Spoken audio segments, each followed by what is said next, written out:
L'homme que tu vois ici, c'est Mohammad Mossadegh, un réformateur, un nationaliste, mais surtout un homme dangereux, parce qu'il voulait rendre le pétrole de l'Iran à l'Iran. Générique. Depuis des décennies, le pétrole iranien enrichissait surtout l'Angleterre. La British Petroleum raflait tout.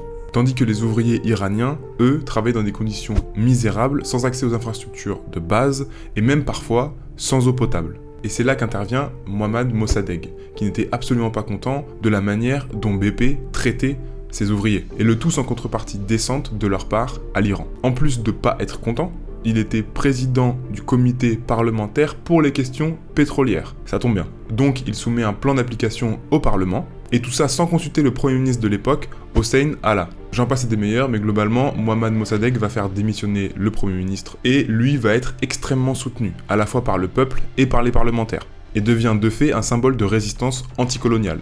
Un mois plus tard, en avril 1951, grâce à une immense mobilisation populaire et au vote massif du Parlement iranien, le Shah d'Iran, Mohammad Reza Pahlavi, cède à la pression politique et nomme Mohammad Mossadegh Premier ministre. Comme quoi on accède souvent plus facilement et plus rapidement au pouvoir quand on sert les intérêts de ceux qui votent.